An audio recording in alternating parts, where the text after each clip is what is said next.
Welcome to சர்மிஸ் kitchen. இன்றைக்கி நம்ம சேனலில் பச்சை பயிரை எப்படி ஈஸியாக முளைக்கட்டுறது, முளைக்கட்டிய பச்சை பயிரை சாப்பிட்றதால ஏற்படக்கூடிய நன்மைகள் என்னென்னு தான் பார்க்க போகிறோம். வாங்க வீடியோக்குள்ளே போகலாம். தேவையான அளவுக்கு பச்சை பயிரை எடுத்துக்கோங்க. பச்சை பயிரில் கல், மண், தூசி ஏதாவது இருக்கான்னு செக் பண்ணிக்கோங்க. இப்போ பச்சை பயிரை 2-3 தடவை நல்லா கழுவிட்டு தேவையான அளவு தண்ணி ஊற்றி ஒரு 8 மணி நேரம் ஊற வச்சிடலாம். நீங்கள் இன்னும் நம்ம சேனலை சப்ஸ்கிரைப் பண்ணலைன்னா சப்ஸ்கிரைப் பண்ணிவிடுங்க. கூட இருக்கிற பெல் ஐக்கானை கிளிக் பண்ணி ஆல் ஆப்ஷனை செலக்ட் பண்ணிடுங்க. அப்போ தான் நான் போடக்கூடிய நியூ வீடியோஸ் உங்களுக்கு உடனுக்குடன் நோட்டிஃபிகேஷனாக வரும். இப்போ 8 மணி நேரம் ஆயிடுச்சு. பார்த்தீங்கன்னாவே தெரியும் பச்சை பயிர் நல்லா ஊறி இருக்கு.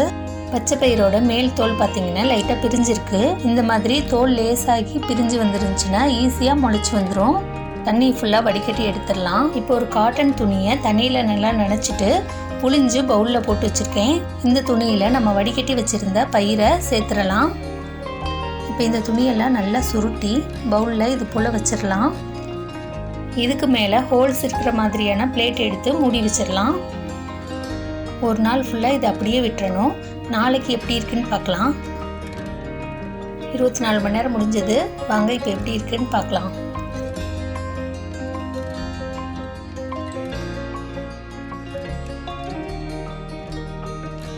பச்சை பயிறு ரொம்பவே நல்லா முளை கட்டியிருக்கு. சாதாரணமாக பச்சை பயிரை சாப்பிட்றத விட இந்த மாதிரி முளைக்கட்டிய பச்சை பயிரை சாப்பிடும்போது நம்ம உடலுக்கு அதிகமான நன்மைகள் கிடைக்குது. இந்த முளைக்கட்டிய பச்சை பயிரை நம்ம அப்படியே சாப்பிட்லாம், நல்லா இனிப்பாக இருக்கும். இந்த முளைக்கட்டிய பச்சை பயிரோட கொஞ்சமாக நாட்டு சர்க்கரையை சேர்த்து குழந்தைங்களுக்கு கொடுங்க. கண்டிப்பாக குழந்தைங்க விரும்பி சாப்பிடுவாங்க.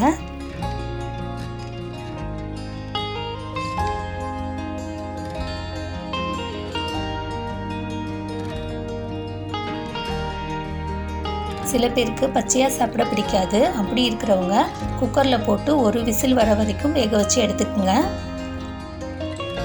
நான் இது கூடயே கொஞ்சமாக உப்பு சேர்த்து வேக வச்சுக்கிறேன். அதிகமாக வேக வைக்கக்கூடாது, சத்துக்கெல்லாம் போயிடும். அதனால ஒரு விசிலே சரியாக இருக்கும். நம்ம ஏற்கனவே ஊற வச்சு முளை கட்டி இருக்கிறதுனால சீக்கிரமே வெந்துடும்.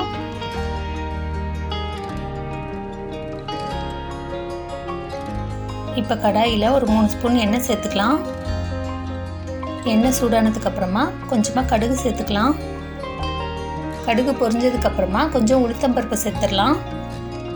உளுத்தம்பருப்பு பொன்னிறமானதுக்கு அப்புறமா 2 கொத்து கருவேப்பிலையும் 2 காஞ்ச மிளகாவையும் சேர்த்துக்கலாம். இது கூடவே ஒரு பெரிய வெங்காயத்தை பொடியாக கட் பண்ணி வச்சுருக்கேன், அதையும் சேர்த்துடலாம்.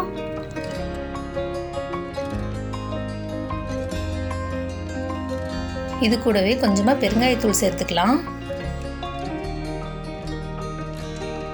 வெங்காயம் நல்லா வதங்கினதுக்கு அப்புறமா நம்ம வேக வச்சு வச்சிருக்கிற பச்சை பயிரை இது கூட சேர்த்துக்கலாம். நல்லா கலந்து விட்டுறலாம்.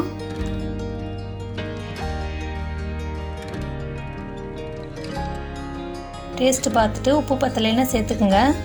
அவ்வளோதான், ரொம்ப ரொம்ப சிம்பிளாக ஈஸியாக ஒரு சைடிஷ் ரெடி ஆயிடுச்சு.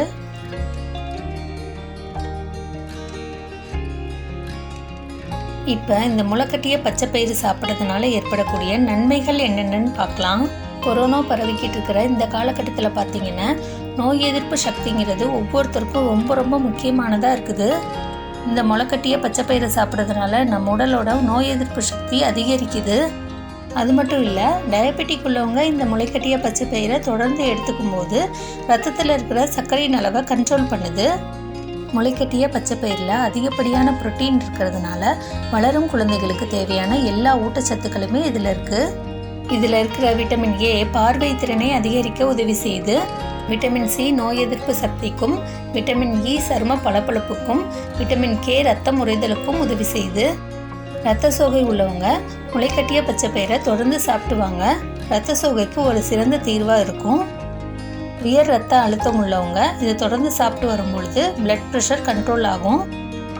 உடல் எடையை குறைக்கணும்னு நினைக்கிறவங்க டெய்லியும் முளைக்கட்டிய பச்சை பயிரை சாப்பிட்டு வந்தீங்கன்னா உடல் எடை கண்டிப்பாக குறையும்.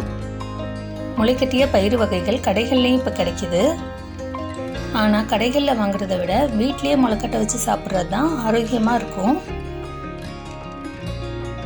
இந்த வீடியோ உங்களுக்கு பயனுள்ளதாக இருந்திருக்கும்னு நினைக்கிறேன்.